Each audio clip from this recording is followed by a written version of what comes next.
오늘 그 창세기 법이 할 일이 없는 단계까지 나가는 그 안식의 참된 개념과 그 저희들이 스스로 안식에 들어갈 수 없음을 저희들이 알고 우리 안에 새겨져 있는 하나님의 말씀이 할 일이 없고 우리를 더 이상 송사하지 않는 단계에 들어가는 것이 안식이니, 안식은 하나님의 말씀이 쉬는 것이 안식이지 저희들이 쉬겠다고 해서 쉬는 것이 안식이 아니라 사르되옵나이다. 따라서 저희들이 안식의 참된 개념을 공부하고 또 이 네 근원에서 나가는 그 네 강의 흐름에 대해서 오늘 공부를 할 것이니, 저희들이 마음판에 잘 들어올려서 생활 속에서 잘 적용해 나갈 수 있는 참된 이 시대의 지혜자들이 될 수 있도록 도와주시옵소서. 거룩하고 거룩하신 우리 주 예수 그리스도 이름 받들어 기도드렸사옵나이다. 아멘.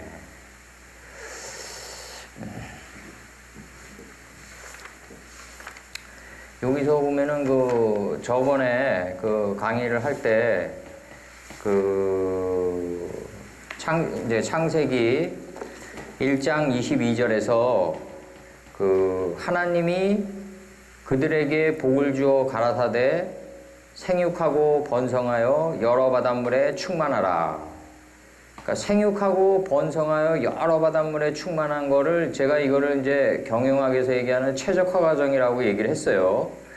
그러니까 우리나라 여성들이 왜 결혼한 이후에 자꾸 그 좀 조금 자기 자신들이 불행하다고 생각하냐 하면은, 연애 시절에는 남자들이 잘해주거든요.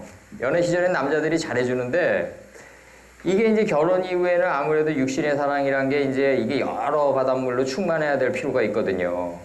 뭐냐면, 근데 여자들은 대부분 내가 볼 때는 그 결혼 전에 연애 시절에 그 환영의 동산에 머물러 있다고요. 이게 자라나지가 않아요.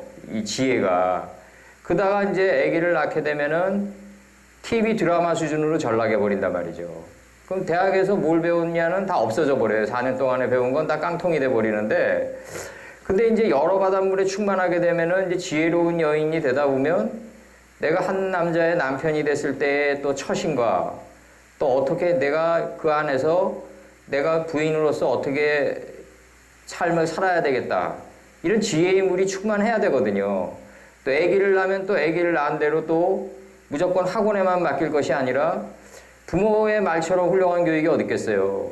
그러면 또 여인네들이 또 거기에 맞춰서 아이들 수준에 내려가가지고 요단으로 내려가가지고 또 거기에 맞는 또 교육을 시킬 수 있는 참된 지혜가 그 마음 땅에 충만해야 되거든요. 그런 지혜의 물들이. 그 다음에 이제 부모를 모시면 또 부모를 모신 대로 또 나름대로의 자기 자신을 죽이면서 시시각각 올라오는 그 욱하는 감정을 죽일 줄 알아야 되는데, 브리스 족속을. 근데 이제 그런 것들을 대부분 못한단 말이죠. 그리고 이제 의식은 어디가 있냐면 남자가 가장 잘해줬던 그 시절에 머물러 있다는 거죠. 그 바램에. 그러니까 이게 자기 자신이 최고로 불행한 게 드라마는 또 얼마나 또 드라마 나름대로 또 허수가 많아요. 드라마는. 그냥 뭐 마치 신데렐라가 마치 온 세상에 가장 평범한 여인인 것처럼 그려지고 있잖아요. 그러니까 이런 상태 속에서 여인네들은 스스로 이제 불행하다고 생각할 수밖에 없는데, 근데 이게 여러 바닷물에 충만하기가 이게 쉬운 게 아니라고요. 끊임없이 공부하고 자기 자신을 돌이켜보고 또 가인이 돼가지고 자기 자신의 허무의 싹슨인 아벨을 찔러 죽여나가는 포도 농사를 해야만이 가능한 것들인데, 그게 쉽지가 않아요. 그래서 이제 이게 여러 바닷물에 충만하게 되면 공중의 새가 되는데, 이 의식이 하늘 뜻에가 닿게 되는 공중의 새가 되고 이제 솔개 단계에 들어가게 되는데, 이 새들이 어디 머물러 있어야 되냐면 땅 속에서 번성해야 된다는 거죠. 그래서 22절에서 그렇게 얘기해요. 그러니까 이제 복을 주어 가라사대 생육하고 번성하여 여러 바닷물에 충만하라고 얘기하면서 새들도 땅에 번성하라 하시니라, 이렇게 얘기한다고요. 그럼 이 문장이 제가 이제 요즘에 와가지고 제가 이제 올해로 이제 거의 한 40년 가까이 되는데, 한 39년 정도 되는 것 같은데, 내가 이제 그동안 신앙생활을 하면서 제가 느끼는 게 뭐냐면 그 이단 논쟁들이었거든요. 근데 이 이단이란 게 뭐냐면 22절에 한번 보자고요. 이게 새들도 땅에 번성하라 하는데 이걸 의문점을 안 갖는 자들이 이단이라는 거죠. 나는. 새들이 어떻게 땅에 번성하냐고요, 이게.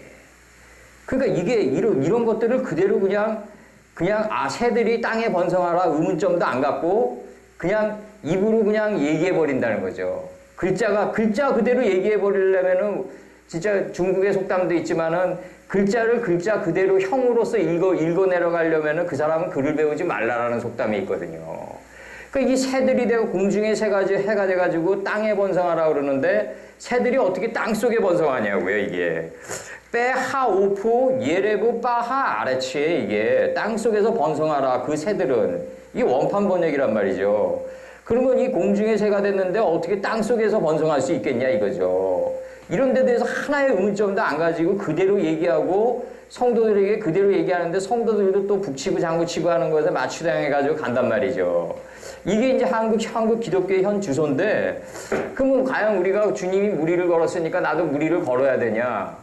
아니면 왼뺨을 치면 오른뺨을 내놔야 되냐? 이거 마치 그냥 뇌출혈 걸려서 죽는데 이런 것들을 그대로 읽어주고 그대로 아무런 의문점도 안 갖고 성도들에게 그대로 설명하는 자들이 이단이지. 호세아 6장 6절에서 제가 얘기한단 말이에요. 나는 인애와 자비를 원하며 내 너희들이 바치는 숫소와 양의 단내가 났다 그런다고요.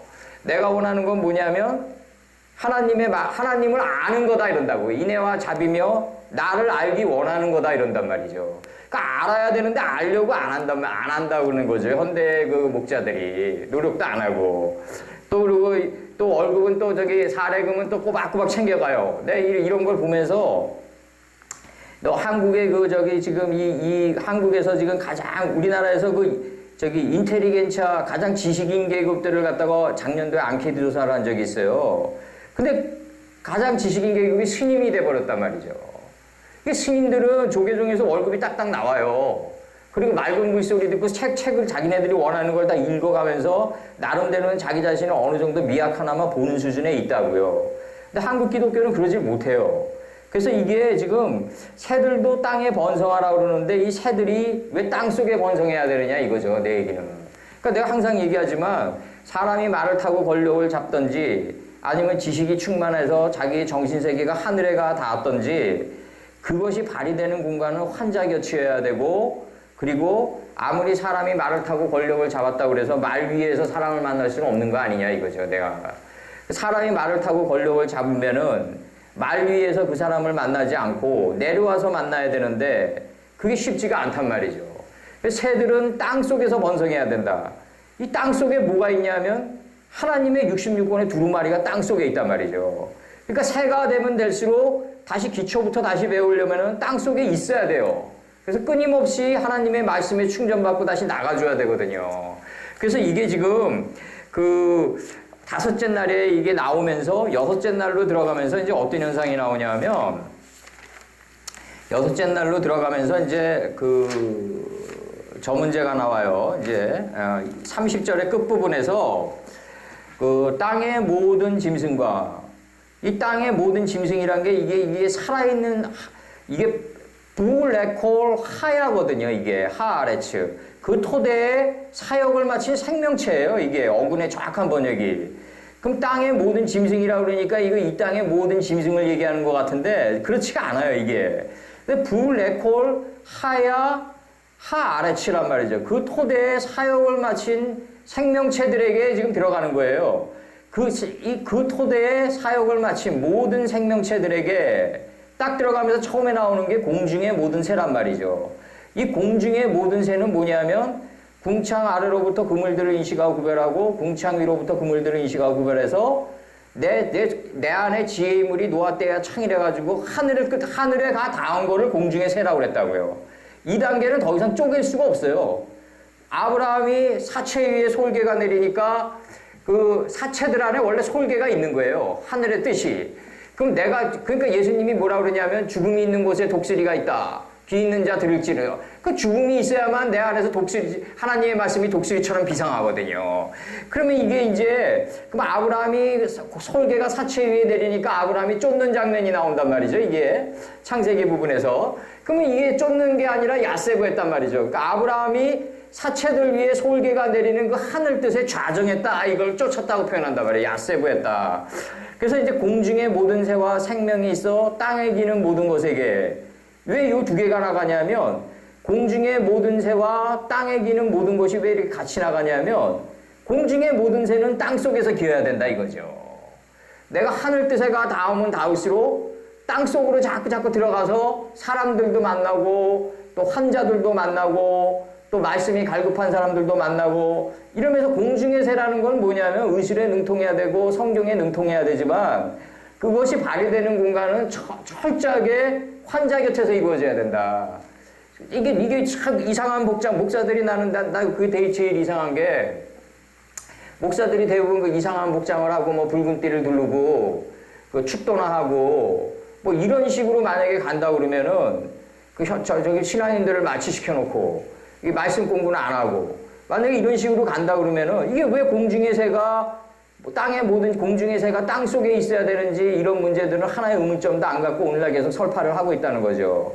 그럼 이런 문제들을 설파를 하나도 의문점을 안 갖고 설파하는 자들을 나는 내 생각에는 내가 그들을 이단이라고 생각해요. 나는 솔직히.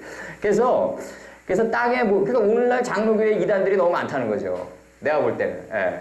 그래서 이제 땅의 모든 짐승과 공중의 모든 새와 생명이 있어 땅에 기는 모든 것에게. 그러면 공중의 모든 새는 땅 속에 들어가가지고 66권의 두루마리와 기어가야 된다 하나로. 그러니까 공중의 모든 새는 땅 속에 들어가가지고 66권의 이 두루마리와 기어가야 된다 이거죠. 그래서 이 문장이 나가는 거예요. 공중의 모든 새와 생명이 있어 땅에 기는 모든 것에게 내가 푸른 풀을 식물로 준다. 근데 이 푸른 풀이 뭐냐면 예수님이 진흙을 발라가지고 침으로 이겼다 할 때 침으로 이겨가 이 푸른 풀이거든요. 이 신약에서. 그러니까 이거 굉장히 중요한 장면인데 이 푸른 풀을 식물로 주는데 이 푸른 풀이 이게 푸른 풀을 먹어가지고 우리가 과연 온전할 수 있겠냐 이거예요. 과연. 이 잡초들 잘못하면 먹으면 죽는데 그러면 이게 지금 30절에 이 논증이 어떻게 들어가냐 하면요. 논증이 어떻게 보면 마가복음 7장 31절을 넘기면 말이죠. 이게 재밌어지는 게 마가복음 7장 31절 한번 봐보자고요. 마가복음 7장 31절을 보면은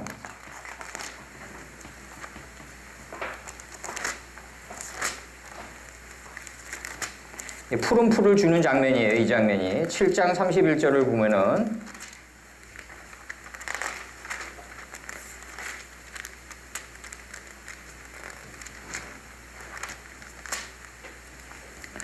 (7장 31절) 예수께서 이제 두로 지방에서 나와 이 두로가 뭐냐면 저거예요. 이 두로가 그 히브리어로 차르예요. 짜르.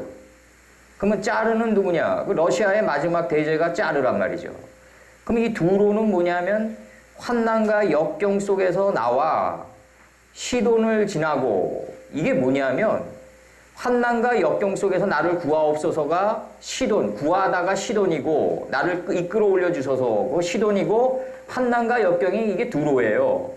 그러면 대가볼리 지방을 지나는데 이 대가볼리가 뭐냐면 창세기 1장의 10권의 가라사대란 말이죠. 하나님이 밝힘이 10번 나가요. 그 다음에 5장에 10번의 이름이 나가요. 그 다음에 모세의 10계명이 나가요. 다윗의 10줄비파가 나가요. 이 하나님의 그 안에 담긴 뜻을 다 통과한 게 대가볼리 지방을 통과하여 이렇게 나가는 거예요. 그럼 대가볼리 지방을 통과하니까 10개의 성읍을 통과하니까 뭐가 나오냐면 갈릴리가 드러나는 거예요. 이 갈릴리가 뭐냐면 만세전부터 감추었던 우리 안에 우리 마음의 밀실에 이 66권이 담겨져 있던 66권이 훅 드러나는 게 갈릴리예요. 이게 그 안의 세계에서 뜨는 거예요. 이게. 그러면 베드로가 우리 유명한 논증이 있잖아요. 베드로의 꿔바디스 도미네라고. 그럼 얘 주여 어디로 가시나이까? 그거는 베드로가 어디로 왔다 갔다 한 거지 예수님이 어디로 왔다 갔다 한 게 아니다. 예수님은 천하의 절대자는 어디 왔다 갔다 하지 않고 갈릴리에 원래 자정하고 계신다. 태초 시작과 끝으로. 하나님은 시작과 끝을 불러온 분이니 더 어마어마한 분이시고요. 예수님은 어딨다? 창세전서부터 만세전부터 갈릴리에 있다. 근데 이게 대가볼리 지방을 지나니까 드러나는 거라고요. 대가볼리가 뭐다? 창세기 1장에서 10개의 바이오메렐로임이 지나가는 게 대가볼리다. 그리고 5장에서 10개의 이름이 지나가는 게 대가볼리다. 그리고 10계명의 뜻을 다 실천한 분이 대가볼리다. 그러니까 이 대가볼리가 10개의 성읍인데 이 대가볼리를 통과하니까 갈릴리가 훅 드러난다. 그러면 이제 예수님이 예수님은 죽을 게 없단 말이에요. 뼈가 꺾이지 않았단 말이에요. 예수님은 죽어서 부활한 분이 아니라 죽음을 맛보고 가신 분이란 말이죠. 이제 나는 죽음을 맛보고 가노라 그러거든요. 그러면 이제 예수님에게 천하의 절대자에게 이제 베드로가 뭐라 그러냐면 주여 어디로 가시나이까라는 유명한 그 꼬바디스 도미네가 나온단 말이죠. 영화로도 나왔어요. 꼬바디스는. 예, 데보라카가 아마 여성 주인공이었을 거예요, 아마.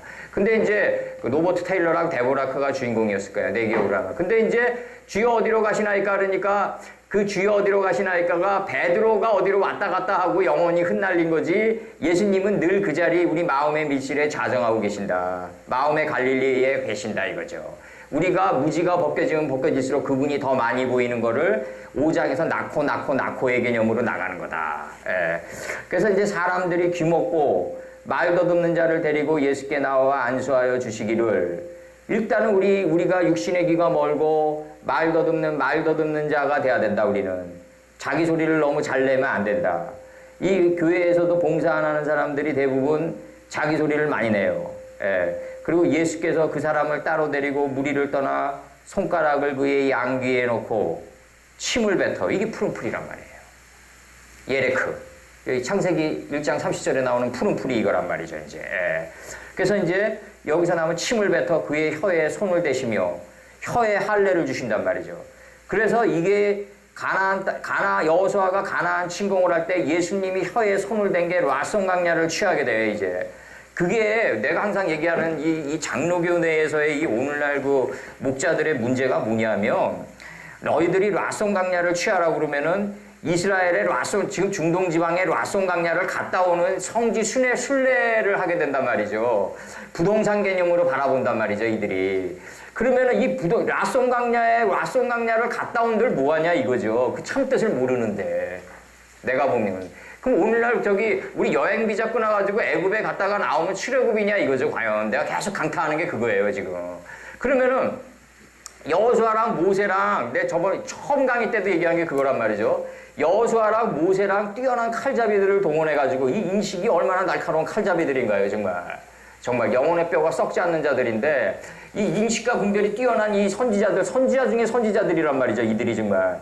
이들을 무장시켜가지고 정말 그 가나안 땅에서 온전하게 평화롭게 살고 있는 이 가나안 7족을 갖다 도륙하라 그러는데, 시내산에서는 살인하지 말라 그러고, 가나안 땅에 나를 안 믿으니까 그들을 도륙하라 그러는 하나님을 우리가 어떻게 바라봐야 되냐는 문제가 남아있단 말이에요.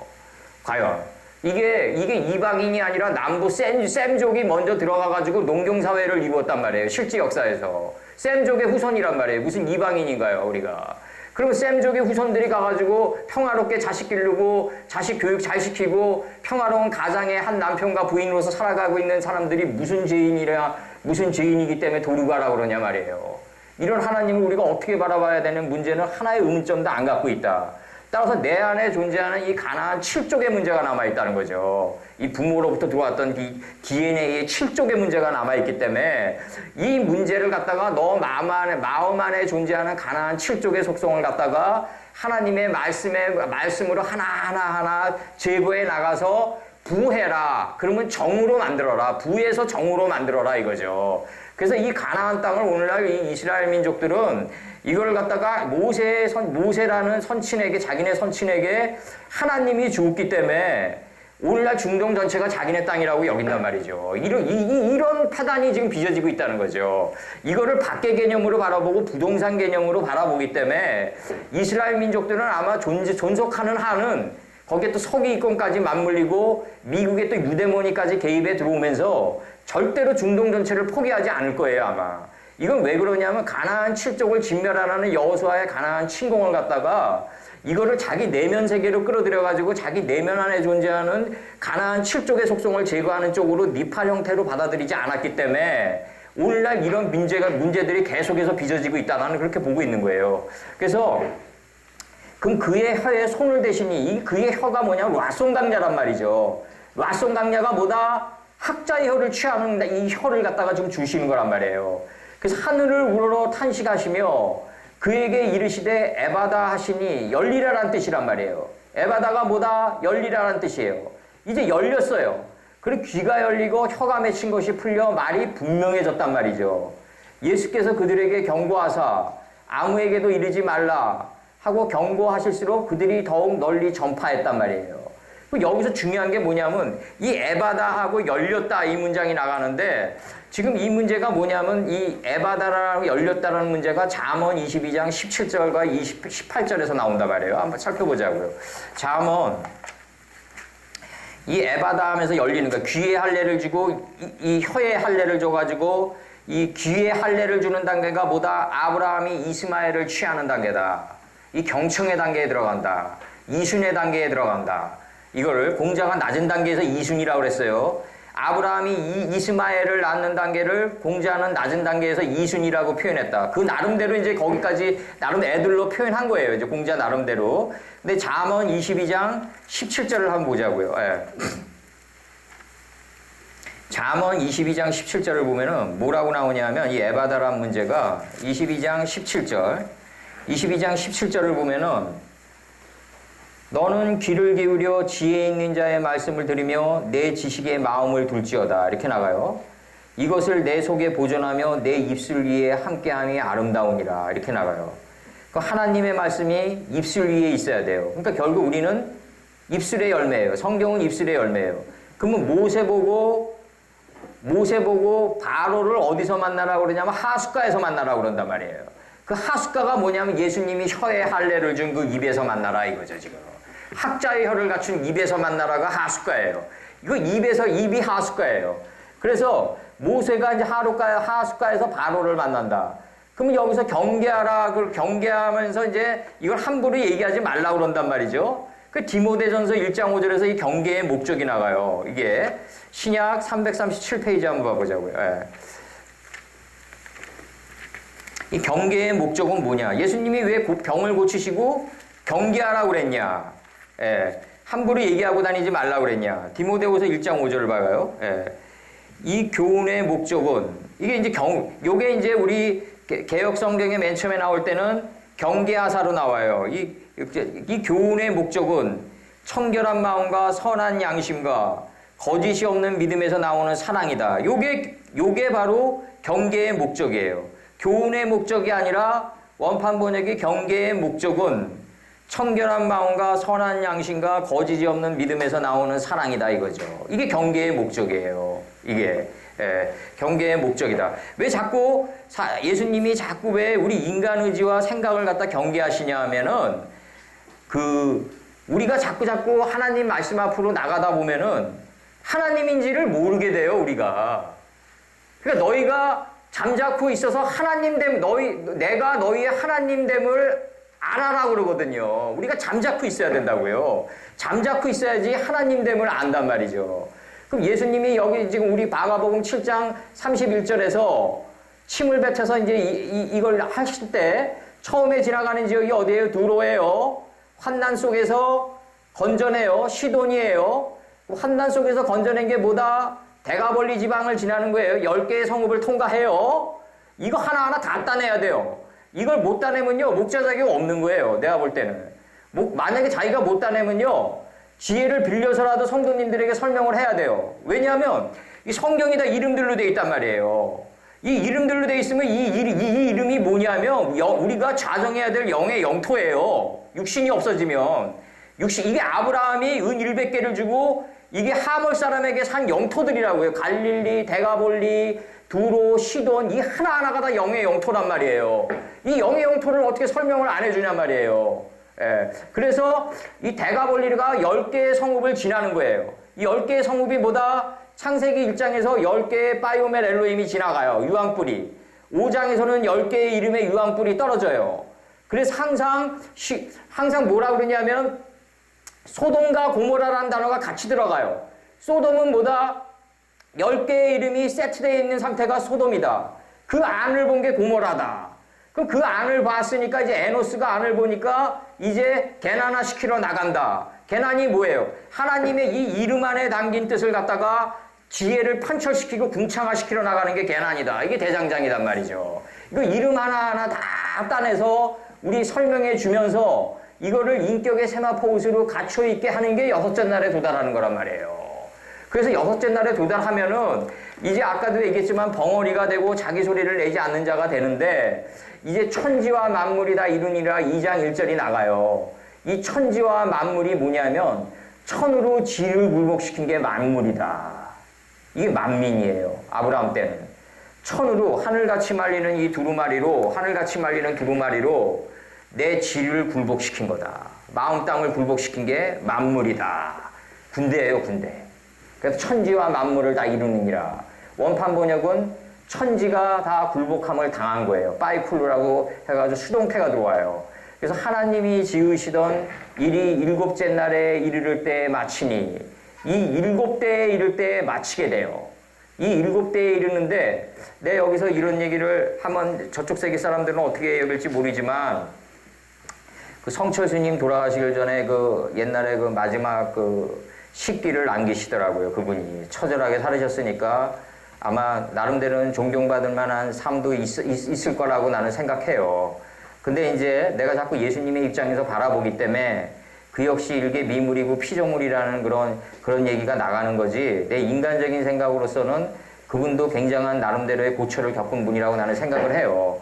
근데 이제 하나님이 지으시던 일이 일곱째 날에 이를 때를 그분은 어떻게 이제 식기를 남기냐 하면 이렇게 얘기를 해요. 그 남녀물이 속여 지은 죄 칠석산을 지나친다. 이게 마지막 말이에요.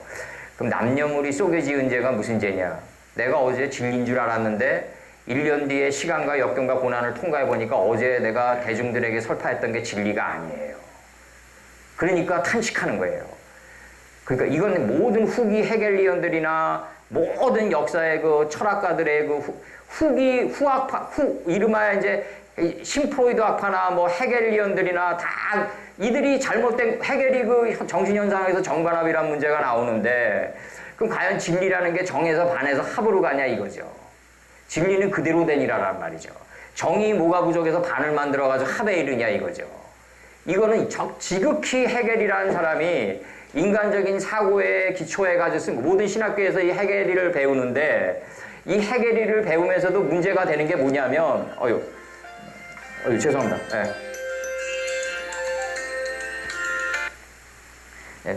죄송합니다. 이거 죽여놨어야 되는데. 이 신학교에서 뭐든지 그 헤겔을 배우는데 헤겔이 이제 정신현상학에서 이제 정반합이라는 단어를 이제 자주 쓰진 않는데 오늘날 이제 후기 헤겔리언들이 이거를 아주 유행시켰단 말이에요. 신학교에서도 이제 정반합이라는 단어를 자주 쓰는데 그럼 이 정반합이란 게 뭐냐면 발을 정자가 놓이면은 이 발을 정자가 뭐하러 반을 만들어서 합에 이르겠냐 이거죠. 내 얘기는. 정은 정에서 정으로 가는 거다. 정은 흐르는 물처럼 앞뒤를 다투지 않는다. 사람이 가다가 막히면은 자기의 단점 때문에 막히고 성공할 수 없었던 나쁜 습관 때문에 막히는 거지. 이 예수님이 정인데 뭐하러 반을 만들어가지고 합에 이르겠냐 이거죠. 절대로 그렇게는 안 흐른다. 그럼 마찬가지로 아까도 얘기했지만 이 성철스님도 마찬가지예요. 성철스님이 남녀물이 속여 지은 죄 칠석산을 지나친다. 어제 진리인 줄 알았는데 설파하니까 내일 깨달아 보니까 진리가 아니에요. 그 남녀물이 속여 지은 죄예요. 그러니까 이게 그 다음에 그게 밤에도 쉬지 못해요. 그 마음이. 그러니까 끓는 수레바퀴가 다음에 딱 나와요. 자기 마음이 밤에도 쉬지 못한단 말이에요. 끓는 수레바퀴 푸른 산에 걸렸다. 이 안식의 산에 걸렸다는 건데 그래서 내가 그 당시 댓글을 달았단 말이에요. 그거는 성철스님이 푸른 산에 걸렸다라고 성철스님이 스스로 정의 내리면 안 된다는 거예요. 성철스님이 그 딸의 피리가 찾아왔을 때 뭐라 그러냐. 불교의 가장 큰 핸디캡은 뭐다? 1년 된 수양이 없다. 내가 나의 단점과 나의 부조리고 오늘날 시시각각 일어나는 나의 범죄에 몰할 때문에 내가 이 밤에도 지금 이 순간에도 끓는 가마가 돼가지고 내 마음이 쉬지를 못하는데 어떻게 내 중생을 용서할 수 있는 권한이 어딨냐 이거예요. 성철스님이. 중생을 용서하려면요. 유가 내려와야 돼요. 예수님처럼. 그럼 인류는 뭐다? 아래에서 위로 거슬러 올라가는 이 공자나 맹자나 석가나 이런 피조물들과 이 종의 개념과 유가 천국이 내려온 이 천국이 내려와 버렸단 말이에요. 이게. 천국이 내려온 예수님과 유와 종이 어떻게 똑같냐 이거죠. 그럼 인류는 이런 법의 층을 혼돈했기 때문에 바로 오늘날 다원주의에 빠지는 WCC 운동 같은 이런 해악한 운동들이 일어나는 거다. 내가 그렇게 보고 있는 거예요. 오늘 한국 기독교의 모든 장로교회들이 다 WCC에 편입돼 가는데 내가 볼 때는 어떻게 예수님의 법과 공자의 법과 석가의 법과 동일선상에 놓을 수 있냐 이거예요. 이건 유가 내려왔고 이거는 이 피조물이 올라가는 종의 개념인데 인류는 종 개념과 유 개념을 갖다 착각했기 때문에 법의 층에 혼동을 일으키고 이렇게 되면 듀얼리스트가 되는데 다원론이 되는데 이렇게 되면 어떤 현상이 빚어지냐 하면은 인간은 영악하기 때문에 자기 부조리나 자기 단점을 은폐시켜줄 수 있는 법률을 공자의 말씀에서 조금 차용해오고 예수님의 말씀에서 조금 차용해오고 석가의 말씀에서 조금 차용해와가지고 이게 미국식의 실용주의 철학으로 전락한단 말이에요. 이런 식으로 들어가면 절대로 안 되고 여기서 보면은 성철 스님의 문제도 마찬가지예요. 성철 스님이 그 끓는 수레바퀴 푸른 산에 걸렸다 그러면은 성철 스님 마음판에 새겨진 하나님의 법이 쉬어야지 안식이다 이거예요. 성철 스님이 쉬겠다고 그래서 쉴 수 있는 게 아니란 말이에요. 이게. 그거 굉장히 위험한 거라고요. 그래서 하나님이 지으시던 일이 일곱째 날에 이를 때 마치시니 이 일곱째 날이 바로 안식인데 동사가 뭐다? 진멸하다다.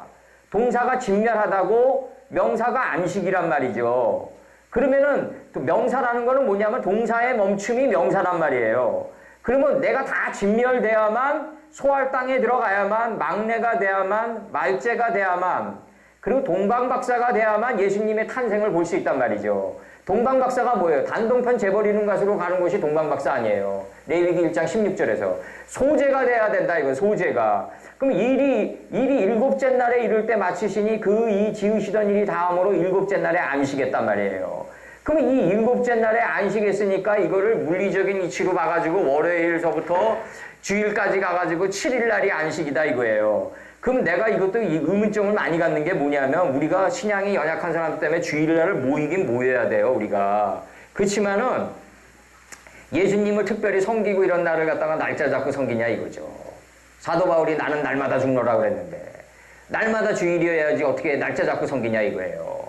그럼 날짜 잡고 그러면 6일 동안은 신나게 죄를 저지르고 이러다가 남편하고 싸우고 또 그러고 뭐 자식들은 신나게 패고 교육도 안 시키고 드라마나 보다가 그러면 주일날 닦아가지고 그냥 눈물 질질 짜면 이게 안식이냐 이거예요. 내가 항상 얘기하는 게 이런 식으로 우리 들어가면 안 된다는 거예요. 이게 말씀에 의해가지고 나는 매일 날마다 죽고 날마다 사는 삶을 살아야 돼요.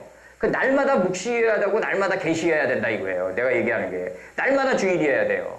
그러니까 또 어떤 자는 또 그럼 주일날 폐지해도 되지 않냐. 그게 아니라 내가 크리스마스 날이나 이런 날이 다 무슨 내가 솔직히 얘기하는데 그게 무슨 주님 태어나신 날이겠어요. 우리 다 알 거 다 알잖아요.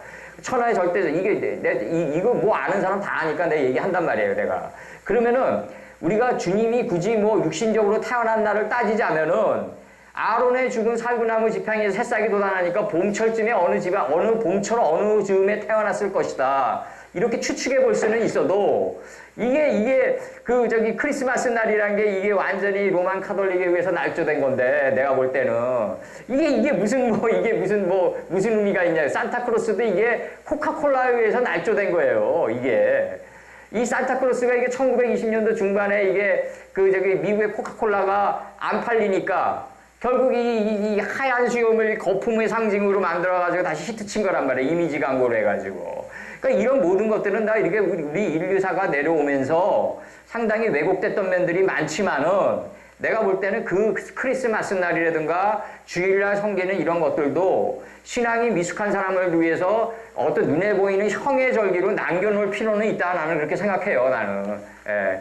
그날은 그래도 예수님을 그래도 한 번쯤은 묵상해 보니까 우리 황희채우 목사님 저기 내 강의를 들으니까 묵상이란 그 강의를 하셨는데 이 묵상이라는 게 좀 있으면 이제 나와요. 이 쉬아우라는 단어가 나오는데 이 쉬아우에 멘무가 붙으면 메쉬아우가 된단 말이에요. 그 메쉬아가 뭐냐면 이게 묵상에 접도 멘무가 붙은 거예요. 쉬아우라는 단어에. 그러면 이게 완성이 돼버리는데 이 메시아가 누구냐면 예수님이란 말이죠. 그럼 요한복음 1장 14절에서 누구냐? 말씀이 육신이 돼서 이 땅에 거했던 분이에요. 그 말씀이 그분의 웬 2018년도 전에 웬 젊은이가 나타났었는데, 혁신적인 젊은이가 나타났었는데, 그 젊은이가 몸 자체가 말씀이었다는 거죠. 바로. 몸 자체가 말씀인데 뭘 죽을 게 있냐고요. 예수님은 죽을 게 있는 분이 아니라 죽음을 맛보고 간 분이에요. 우리랑 달라요. 이건 유가 내려온 거예요. 하늘이 내려와 버렸단 말이에요. 그러니까 사도 바울이 뭐라 그러냐면 이런 얘기를 한다고요. 자기가 이제 예수님을 받고 예수님이 육신을 가지고 있던 시절에 살았으니까 사도 바울이 고린도전서에서 뭐라 그러냐면 내가 14년도 전에 셋째 하늘에 올라갔던 한 사람을 봤다. 14년도 전이 뭐냐면 대가볼리 아까 여기 이 지방을 지금 통과하는 거예요. 우리 10개의 성읍을 통과하면서 이 하나님의 말씀과 완전히 동침해가지고 들어오는 자, 이 자는 예수님뿐이 없어요. 하나님의 뜻을 온전히 이룬 14년도 전에 태초며 끝인 사람이 이 사람을 봤는데 이 사람이 몸 밖에 있는지 몸 안에 있는지 모르겠다는 거예요. 이게 무슨 얘기냐면 내 안에 있는 예수님이 여기 계신 마음속에 있는 예수님과 똑같다. 내 안에 있는 예수님이 내 밖에 있는 예수님인지 구별이 안 간다. 이 단계에 우리가 들어가야 돼요.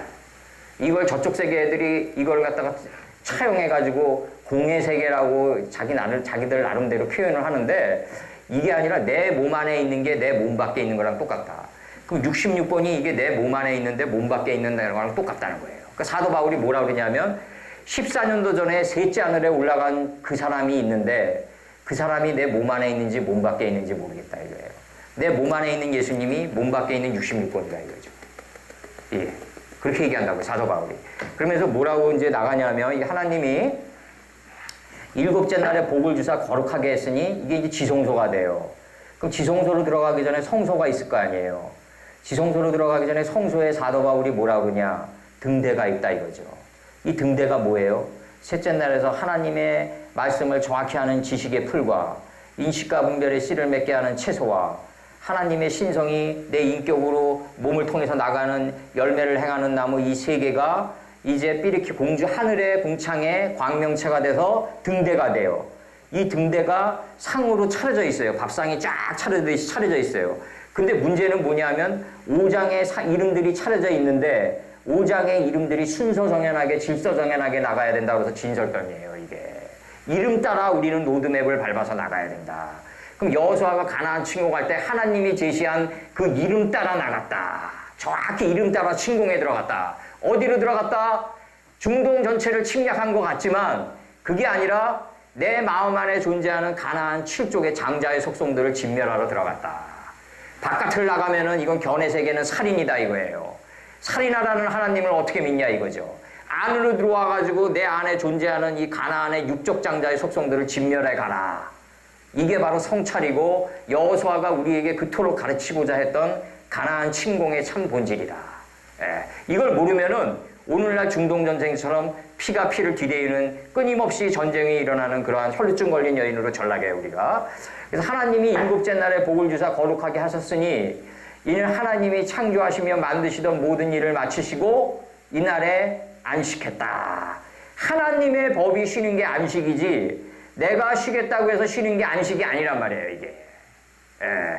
그 성철 스님이 끓는 수레바퀴, 그러니까 밤에도 쉬지 못하는 그 끓는 수레바퀴가 푸른 산에, 안식의 산에 걸렸다고 얘기하는 건 맞는데, 거기서 이 설명이 필요해요. 자기 의지로 푸른 산에 걸렸냐?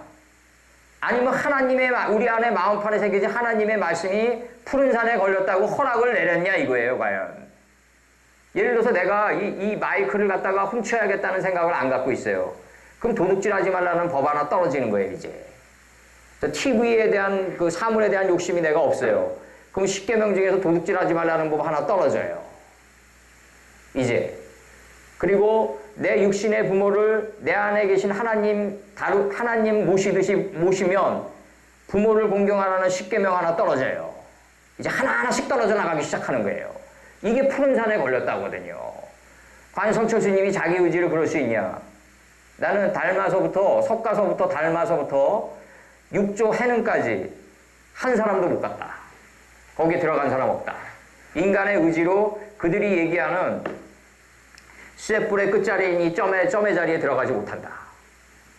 멀어질 뿐이다. 쇠의 뿔은 끝자리는 점이에요. 이 점의 자리에 못 들어간다.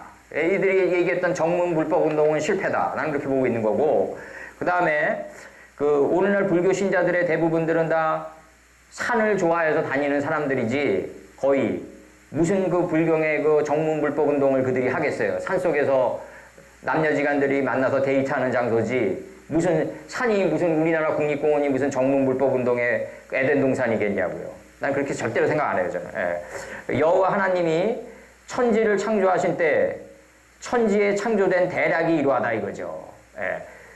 이 천지가 뭐냐면 말씀이 66권이 천이에요. 이로 내 마음 땅을 잘 넣었어요. 그러니까 원래 안에 있던 천이 드러나는 거예요. 이 순서를 잘 봐야 돼요. 하나님이 천지를 창조했다. 66권이 뭐다? 내 마음판 안에 들어와 있다. 내 마음 안에 밀실에 이미 창조돼 있다. 근데 이게 내 마음 땅을 잘 넣어버렸어요. 근데 어떻게 잘 넣냐면 방주를 간들로 막고 간으로 인간할 때 간으로 바로 천지를 창조한다. 그럼 어두운 데서 빛이 비치시라 하던 하나님께서 사람을 갖다 붙인다 이거죠. 66권을 정확히 전달하는 진리를 실현하려는 교사를 갖다 붙여가지고 안에 있던 66권을 정확히 전달하게 한다. 그러니까 이게 들어올려진다. 이 들어올려지다가 뭐다? 바로 아포칼립시스라고 그래가지고 헬라어로 요한계시록이다. 그러니까 내 안에 있는 66권이 점점 무지를 잡아먹는 거를 요한계시록이라고 그랬다. 이걸 묵시라고 한다. 예. 떡깨를 벗기다. 무지의 떡깨를 벗겼다. 그래서 예수님이 스스로 몸을 통해서 드러나신다. 이게 요한계시록이다. 예. 뭐 유황불이 떨어지고 무슨 뭐 말도 안 되는 얘기들이 요즘 계속 나가고 이게 예수님 이후로 이 성경을 푸는 모양새가 대부분 찾는 거는 너희 마음 안에 있다고 얘기했는데 자꾸 밖에 걸 얘기해가지고 공포 분위기를 조성한단 말이에요. 공포 분위기를 조성하면 중세 때랑 지금이랑 뭐 다를 게 있냔 말이에요. 예. 자꾸 공포 분위기를 조성하면 조성할수록 경제가 불황이고 또 국가 정치적 경제 질서가 어지러우면 어지러울수록 빨려 들어간단 말이에요. 그런 쪽으로. 블랙홀이 돼가지고. 여호와 하나님이 이게 해와 달이 어두워진단 말이에요. 여호와 하나님이 천지를 창조하신 때 이 천이 하늘같이 말리는 두루마리예요. 이 두루마리가 원래 내 안에 창조돼 있다. 근데 이 창조돼 있는 66권이 자기 자신의 모습을 드러내기 위해서는 간의 역사에서 드러난다. 그렇게 엉성하게 사도 바울이 다메섹 노정에서 둔재가 빛을 받아가지고 갑자기 천재가 되질 않아요. 하나님은 그렇게 역사하질 않아요.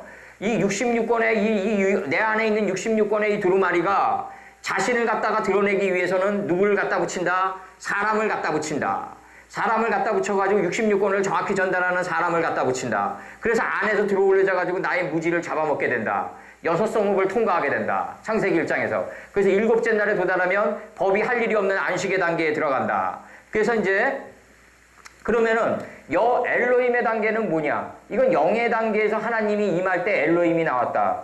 그러면 이제 혼의 단계로 들어올려진다. 이 정신의 단계에서 감지할 수 있는 단계로 들어올려진다. 그 여호와 하나님이 나오기 시작해요. 여호와 엘로힘이 천지를 창조하실 때 이거 뭔데 하나님이 내 안에 있는데 이게 법처럼 으시시하다는 거예요. 아담이 서늘한 기운을 느끼는 단계. 이 여호와 엘로힘의 단계. 여호와 하나님이 천지를 창조하신 때 천지에 창조된 대략이 이러하다. 천으로 지를 자르니까 안에 있는 천이 드러났다. 이제 대략이 이러하니라 하면서 나가요.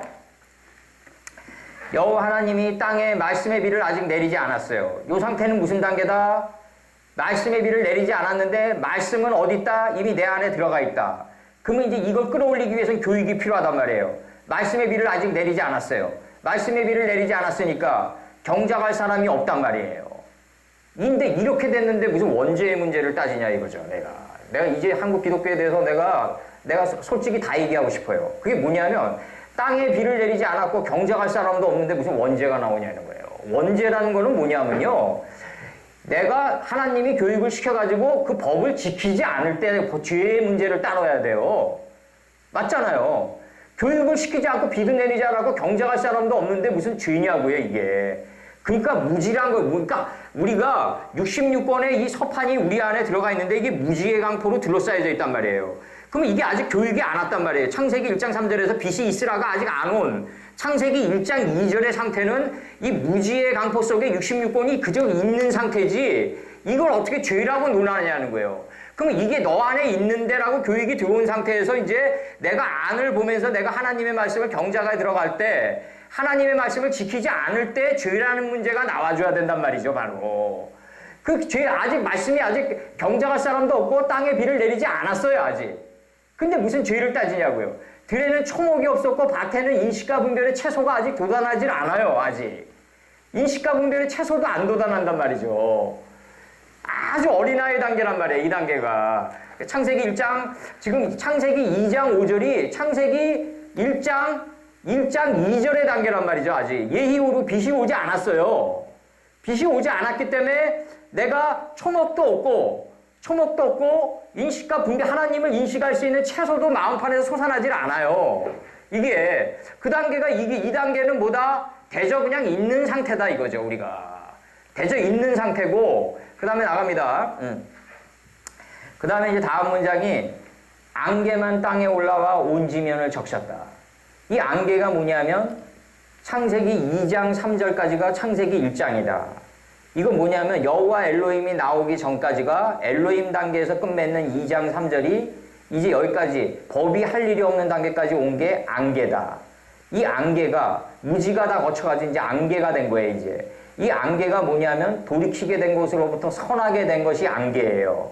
그러니까 일곱째 날까지 온 게 안개가 돼가지고 이제 땅에서 올라와요. 내 마음 땅에서 올라와요. 올라오는 이유는 뭐다? 내 지면을 적시기 위해서다. 내 마음 땅을 적셔 나가야 돼요. 이제 이 감동이 있어야 된다고요. 사람을 말씀을 받았으면은 감하여 동하는 존재이기 때문에 사람의 생명체라는 거는 지면을 적셔 나가야 된다. 이 지면을 적셔 나가는 게 뭐다? 삶 자체에서 적셔 나가야 된다 이거예요. 삶 자체에서 이게 온 부분에 다 적셔 나가야 된다. 내가 부모로서는 부모로서 여러 바닷물에 충만해야 된단 말이에요. 부모로면 부모로서, 또는 내가 한 부모의 자식이면 자식이로서 온 지면에 적셔나가는 이 노력을 해야지 그 신앙인이지, 온 지면에 적셔지지 않으면 참된 신앙인이 아니다. 그래서 이제 7절에서 보면 여호와 하나님이 흙으로 사람을 지으시고, 이게 뭘 흙으로 사람을 만들었냐 이거죠. 도대체 나 이런 거를 그대로 얘기하는 사람들이 이단이라고 생각해요. 그러니까 흙으로 사람을 지었다는 얘기가 뭐냐면 회개케 하는 마음의 흙으로 사람을 지어갔다 이거예요. 그래서 말씀의 생기를 정신의 코에 불어넣으니까 사람이 생명이 되는데 안에 있던 생명이 들어올려진다 이거죠. 바로 여호와 엘로힘이 회개케 하는 마음의 흙으로 사람을 지어갔단 말이에요. 이 사람은 하나님 닮은 사람이란 말이죠. 그럼 말씀의 생기를 갖다가 그 코에 계속 불어넣으니까 교육을 통해서 안에 이미 있던 생명이 드러나는 거다 이거죠. 바로 이게 중요한 포인트고, 어떻게 그러면 지금 과학이 이때보다 5,000년도보다 좀 발전했는데 흙으로 사람 만들려고 그러면 만들 수 있냐 이거예요. 과연 내가 왜 말도 안 되는 교육을 왜 시키냐 이거죠. 나는 아니 우리 지금 이게 하나님 말씀을 올바르게 그냥 하나님 말씀을 그냥 이 상태로 전달하는 자들이 정통파라고 그러는데, 자기네들 말로는. 그럼 하나님 말씀을 그냥 이 상태로 전해봐요 한번. 흙으로 사람 만들어 보라고요 한번. 못 만들잖아요. 이건희도 못 만들잖아요. 그 귀신 문화도. 못 만들어요. 그럼 흙으로, 이 흙이 뭐냐 이거죠. 이게 회개케 하는 마음의 흙으로 말씀의 생기를 불어넣으니까, 사람을 갖다 붙여가지고 교육을 시켜가지고 생기를 불어넣으니까 안에 있던 거네 하고 나가는 거예요. 그 창세기 1장 3절이 뭐예요? 하나님이 빛이 있으라 하니까 빛이 있었다 완료가 되고요. 안에 있었던 거네. 이거 하나님 보시기에 좋았던 거네. 이거 하나님 보시기에 좋았던 건데 지혜의 정금이네. 이게 파이아르 엘로힘 에트아오르 키토브란 말이죠. 이게 칠판이 있어야 되는데, 하나님이 보셨다, 주시했다. 비커즈. 왜냐하면 지혜의 정금이기 때문이라가 이게 좋았더라란 말이에요. 이 좋았더라가 뭐다? 이제 우리 안에 지혜의 정금이 이제 빛과 어둠을 나누기 시작한단 말이에요. 1장 4절에서. 노아의 홍수가 예고되어 있는 거예요. 노아우 엘로힘이 하나님의 신이 수면에 운행했단 말이에요. 우리 자아의 수면을 품고 있단 말이에요. 자아의 수면을 품고 있는 상태는 뭐다? 빛을 보내려고 품고 있다. 근데 사도 바울이 다메섹 요정을 걸을 때 갑자기 둔재가 햇빛 빠져가서 천재가 안 된다 이거죠. 그런 식으로 하나님을 만들지 말라 이거죠. 나는 하나님이 그런 식으로 역사하지 않는다는 거예요. 사도 바울이 다메섹 요정 걷다가 햇빛 받아가지고 둔재가 천재가 되냐 이거예요. 과연 그게 사도 바울이 누구냐고요. 까마리엘 학당서부터 있는 공부 없는 공부 다 하면서 자기가 헬라 철학을 섭렵했으며 이 세상 공부를 다 섭렵하고 이제 자기가 하나님의 말씀을 갖다가 선포하는 자가 돼가지고 선포하는 사도 바울인데, 사울이 바울이 된 자인데 무지가 깨져가지고 바울이 된 자란 말이에요. 그러면 이 엄청난 인생의 전노종을 터져가지고 지식을 쌓은 게 다메섹 요정이지, 갑자기 어느 길 가다가 갑자기 햇빛 쏘여가지고 둔재가 천재가 되냔 말이에요. 그런 식으로 교육시키면 안 되는 거고, 여기서도 마찬가지다. 이게 하나님이 생기를 갖다 여호와 하나님이 흙으로 사람을 지었단 말이에요. 회개케 하는 마음의 흙으로 사람을 지었다. 하나님 닮은 사람을 지어갔다. 생기를 코에 불어넣으니 사람이 생명이 됐다. 안에 있던 게 드러났다 이거예요. 그 말씀의 빛을 갖다가 우리가 사람을 교육자를 통해 가지고 진리를 실현하는 교사를 통해 가지고 갖다 붙여요. 간들로. 그래서 이는 간 속에서 익어간다 이거죠. 인간이에요. 그래서 우리는 간들로 맞고 존재의 방주는 간들로 만든다. 그러면 우리가 내가 예를 들어서 영어 공부를 잘하고 싶습니다. 그러면 하나님은 내 마음에서 이미 들어요. 그래가지고 어떻게 하냐면 영어 공부를 잘하는 사람을 갖다 붙여요. 내가 성경을 많이 알고 싶습니다. 그러면은 성경을 많이 아는 선생을 갖다 붙여요. 그래가지고 이 마음의 흙으로 뭘 만들어 가냐면 마음의 흙으로 이 자기 자신을 돌이켜보게 해가지고 회개케 하는 마음의 흙으로 사람을 만들어 가요. 근데 이게 끊임없는 생기의 교육이 들어와야 돼요. 이 생기의 교육이 들어오니까 이제 안에 있던 생명이 드러났다. 그러면 생기는 뭐가 불러일으켰다? 내 안에 있던 생명이 생기를 불러들였다 이거죠. 그러면 거꾸로 내 안에 있는 무지가 내 안에 있으면은 환난을 불러들여요. 그 환난을 불러들이는 그 환난이 뭐냐면 두로예요. 두로. 거기서 건진 게 시돈이에요. 예. 두로는 실증사에서 어디로 드러난다? 짜르대제로 드러났어요. 짜르대제. 짜르가 두로예요. 환난과 역경과 고난을 주는 사람으로 드러났다. 이게 러시아의 마지막 대제예요. 예. 여호와 하나님이 동방의 에덴 동산을 창설하시고 이 동방의 에덴 동산이 뭐냐면 바로 단동편 재버리는 곳이다 이거죠. 나의 가나안 7족의 속성들이 잿더미로 변하는 게 에덴 동산.